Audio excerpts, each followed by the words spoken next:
Good evening and thank you for joining us. Louisiana saw significant flash flooding overnight as a severe storm system moves across the southeastern United States. Flooding impacted businesses and blocked stretches of I-10 in both directions. To the north, portions of Tennessee expect to see wind gusts of up to 70 miles per hour.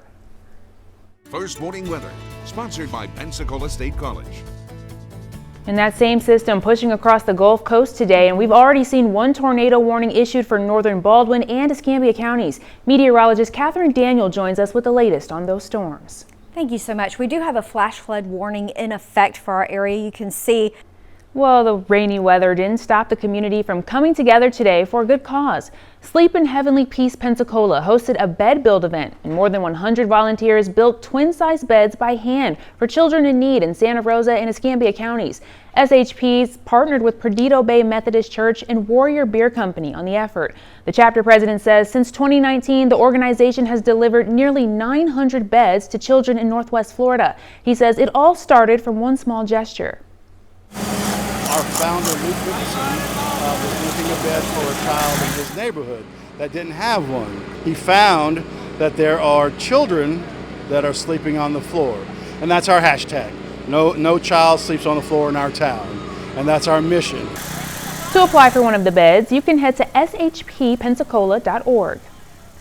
Election day for the congressional special election here in Northwest Florida is just 2 days away. Republican Jimmy Patronis, Democrat Gay Valamont, and Independent Stephen Broden all vying for the 1st congressional district seat. The seat belonged to former Congressman Matt Gaetz after he resigned from the position and decided he will not be returning to Congress. One of the key issues with both candidates is improving care to veterans at the VA.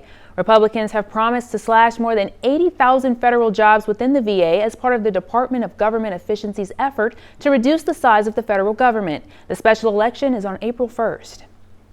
And Florida legislatures are tackling the issue of public access to beaches. A bill that's advancing through the state Senate would bring back customary use to Florida beaches. That allows residents to walk along the beach even if it's private property. The bill would repeal a 2018 law which allowed beaches to become private.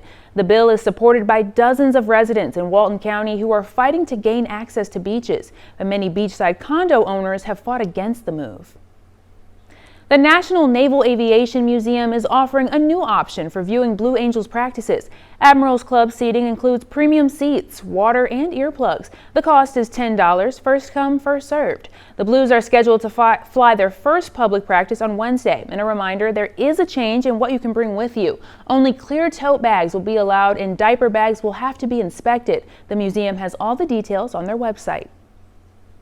And WEAR is having another Shredathon next weekend. We're partnering with Gilmore and the Better Business Bureau for the Okaloosa Shredathon. It's been scheduled for Saturday, April 5th at the Destin Fort Walton Beach Fairgrounds and the Event Center on Lewis Turner Boulevard. It runs from 8 to 11 a.m. or until the trucks are full. You can bring up to 50 pounds of documents in 2 small bags or boxes.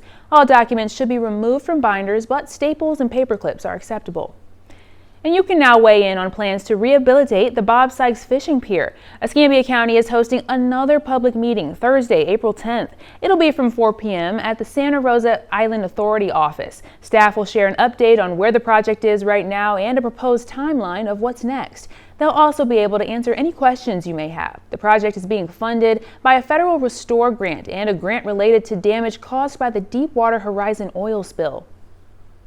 Elon Musk is scheduled to appear at a rally in Green Bay, Wisconsin tonight. The tech billionaire plans to hand out checks for $1 million to 2 voters who signed his pledge to oppose, quote, activist judges. It's part of Musk's effort to rally support around the conservative candidate seeking to become the state's new Supreme Court justice. Voting takes place Tuesday, and the outcome would determine the political majority of Wisconsin's high court. The state's attorney general is appealing to Wisconsin Supreme Court to stop Musk's giveaway. An appeals court Saturday rejected his argument that Musk is buying votes. And protesters gathered at Tesla dealerships across the country Saturday. We're out because we want Elon Musk out of our government and out of our lives. I mean, who is this guy? The world's richest guy comes in and just starts taking a wrecking ball to our government? No way. It's part of the Tesla takedown movement against the company's billionaire CEO Elon Musk, whose role in the Trump administration has led to mass layoffs at government agencies and cuts in federal programs. Organizers say these protests are meant to be peaceful, but they come amid a recent surge in vandalism of Tesla vehicles and facilities. The White House declared it will treat such incidents as acts of domestic terrorism. An Elon Musk AI firm is buying out his social media platform. The tech billionaire announced Friday that xAI will acquire X for $45 billion in an all-stock transaction. You might have already heard of xAI. It's the company that developed the Grok chatbot for X. According to Musk, the deal will include $12 billion in debt since X is currently valued at $33 billion. Now, Musk spent more than $44 billion to purchase the platform in 2022, back when it was called Twitter. And meanwhile, big tech stocks didn't do so hot either to end last week's stock trading. All members of the so-called Magnificent Seven were in the red. Amazon and Alphabet, parent company of Google, saw the biggest drops, falling 4.4%. Now, there's still significant concern about where AI is going. This after Microsoft announced plans to roll back 2 data center plants in the U.S. and Europe, on top of China's DeepSeek's progress on large language models. A tragic day in Gaza after 5 children are killed as Hamas and Israel continue to negotiate ceasefire terms. Download the WEAR News app now. Authorities in Gaza say an Israeli airstrike has killed 10 people, 5 of them children. This comes as Palestinians mark the end of fasting for Ramadan. Saturday, Hamas agreed to new terms of a ceasefire negotiated by Egypt and Qatar. Israel, however, says it's making a counter-proposal in full coordination with the United States. Israeli Prime Minister Benjamin Netanyahu's office announced the counteroffer Saturday but gave no details. Iran's president has rejected President Donald Trump's proposal to negotiate a new nuclear deal. The Iranian leader, however, is leaving open the possibility to negotiate indirectly through mediators. In response, the U.S. State Department released a statement reiterating Trump's threat of possible military action. While Iran insists its nuclear program is for peaceful purposes only, the UN's nuclear watchdog says the country's uranium stockpile is nearing weapons grade. The interim president of Columbia University has stepped down. Claire Shipman, co-chair of Columbia's Board of Trustees, will be taking over, marking the university's 3rd president in less than a year. Resigning President Dr. Katrina Armstrong took up the position in August. She recently agreed to a series of demands from the White House in hopes of restoring federal funding. The Trump administration canceled $400 million in grants for Columbia on allegations of anti-Semitism. This is because of last year's student protests against Israel's bombing of Gaza. Comedian Amber Ruffin will no longer be headlining the White House Correspondents' Dinner next month. The president of the White House Correspondents Association announced the decision in a memo on Saturday. He says the board voted unanimously to make the changes and did not announce a new speaker. Instead, the association says it will celebrate the First Amendment and the free press. The change comes amid growing tensions between the association and President Donald Trump. The FAA is investigating an incident that occurred near Washington, D.C. Friday. According to a statement, a Delta Airlines jet was taking off from Reagan National Airport when at least one of 4 Air Force jets passed underneath. They were part of a flyover at Arlington National Cemetery just nearby. A collision avoidance alert activated in the Delta cockpit and traffic controllers quickly issued new instructions. Severe storms threaten millions across the country. We're looking at rain and tornadoes from the Midwest all the way down to the Gulf Coast. The death toll in Bangkok from Friday's devastating earthquake has risen to 17. The deadly earthquake hit Myanmar shortly after midday Friday, killing more than 1,600 people in the country's largest earthquake in more than a century. The quake's size meant it was felt far away in neighboring Thailand, affecting the capital about 640 miles from the epicenter. Bangkok is not used to major seismic activity, and the city has quickly expanded with high-rise condos and gleaming skyscrapers shooting up in recent decades.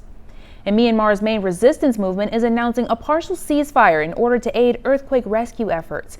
In a statement Saturday, Myanmar's National Unity Government said it will implement a 2-week pause in earthquake-affected areas starting Sunday. The group also says it will collaborate with the UN and international aid organizations in the areas it controls. Myanmar has been engaged in a civil war since 2021, when the country's military deposed Myanmar's elected government. And millions of people in the U.S. are under risk for violent storms Sunday and Monday. The 2-day severe weather event could spawn tornadoes, hail, and thunderstorms. Jen Sullivan is tracking the system. An orbital rocket crashed just seconds after takeoff from a Norwegian spaceport earlier today. The Spectrum rocket was manufactured by German startup Isar Aerospace. It marked the first time a rocket capable of reaching orbit was launched from continental Europe, excluding Russia. The rocket was airborne for roughly half a minute before falling into the Norwegian Sea, where it exploded. However, Isar Aerospace says the launch, quote, met its set goals.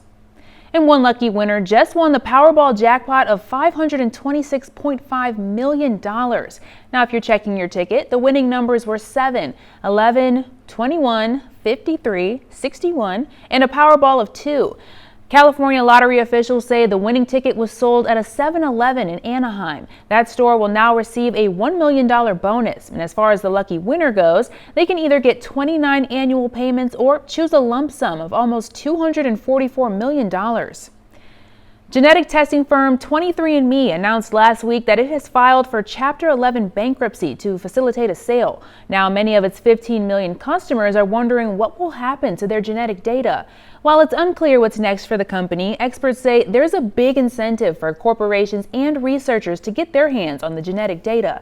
Genetics can reveal a lot about a person, from their health predispositions to even their food preferences. And as a result, experts say the genetic data offers huge potential for everything from medical research to even advertising. And we'll be right back.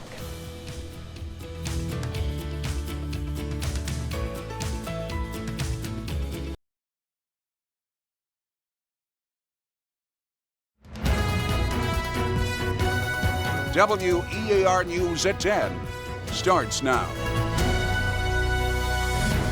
Good evening and thank you for joining us. Severe weather moved through our area today, bringing heavy rains and flash flood alerts along with it. This video was sent in from Garcon Point, and you can see the lightning and heavy rains. If you look closely, you can also see hail bouncing off the ground and off those lounge chairs. Now, it was the same story over in Ferry Pass this afternoon as the worst of the system passed over northwest Florida. And as of tonight, we haven't received any reports of damage from these strong winds. And even Cordova Mall saw heavy rains. This video was taken from the first floor inside Dillard's. You can see the water coming down the stairs like a waterfall. We're also seeing comments on social media that other parts of Cordova Mall saw flooding. No word yet if damage or stores will be closed tomorrow. And Monique Brown sent us this doorbell camera video of a lightning strike. This was in Pensacola off North D Street this morning. To share your weather pictures and videos, text WEAR TV to 95577 or look for the Chime In tab on our website. And as that system pushed through, many of you saw tornado and flash flood warnings on your phones. Meteorologist Catherine Daniel joins us now with the latest on those storms.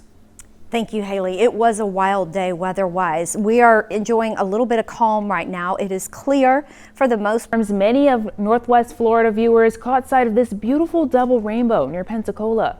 And the rainy weather didn't stop the community from coming together today for a good cause. Sleep in Heavenly Peace Pensacola hosted a bed build event. More than 100 volunteers built twin-size beds by hand for children in need in Santa Rosa and Escambia counties. And volunteers say every child deserves their own bed. The buzzing sound of power tools radiating in West Pensacola on Sunday, as more than 100 volunteers from Perdido Bay Methodist Church came together to build beds for children in need. For Gary Hefner, it's a cause that hits close to home.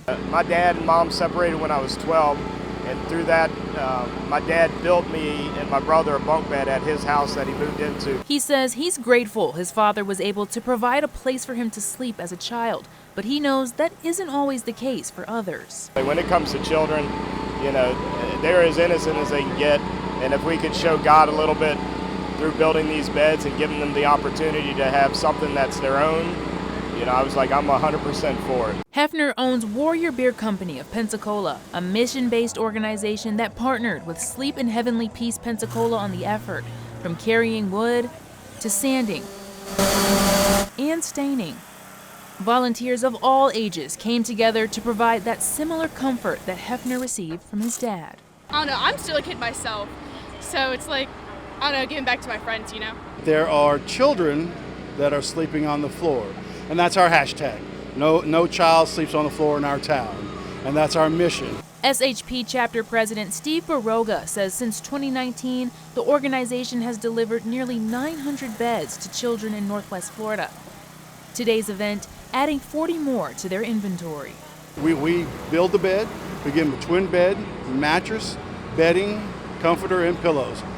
The child gets everything so they can have a good night's sleep. Baroga says all beds built today will be moved to their warehouse until they're ready for delivery. We build the beds and then deliver them and install them and put them together in the homes so that the families don't have to worry about anything other than opening their door and welcoming the team in to be a blessing to their family. If you know a child in need of a bed, you can head to shppensacola.org to apply. Florida lawmakers are fed up with so-called super speeders, those going more than 50 miles per hour above the speed limit or going more than 100 miles per hour. Two bills are working their way through the Florida legislature right now. House Bill 351 would fine drivers $500 for the first offense and $5,000 for the second. They could also lose their license for a year. A Senate bill is similar but sets fines at $1,000 for the first offense and $2,500 for the second, with the possibility of jail time. We asked local drivers to weigh in on the bills. I think it fits the crime. I think they're putting people's lives in peril. I think that generally seems to be a fair punishment for it. I mean, that second offense, even the first offense, I mean, I think 90 days, I think is a good way to do it. However, I think I'm more of a 3-strike kind of guy. If these bills pass the state legislature and are signed by Governor DeSantis, the law would go into effect on July 1st. Election day for the congressional special election here in Northwest Florida is just 2 days away. Republican Jimmy Patronis, Democrat Gay Valamont, and Independent Stephen Broden all vying for the 1st congressional district seat. The seat belonged to former Congressman Matt Gaetz after he resigned from the position and decided he will not be returning to Congress. One of the key issues with both candidates is improving care to veterans at the VA. Republicans have promised to slash more than 80,000 federal jobs within the VA as part of the Department of Government Efficiency's effort to reduce the size of the federal government. The special election is on April 1st. And Florida legislatures are tackling the issue of public access to beaches. A bill that's advancing through the state Senate would bring back customary use of Florida beaches. That allows residents to walk along the beach even if it's private property. The bill would repeal a 2018 law which allowed beaches to become private. Now, the bill is supported by dozens of residents in Walton County who are fighting to gain access to beaches, but many beachside condo owners have fought against the move.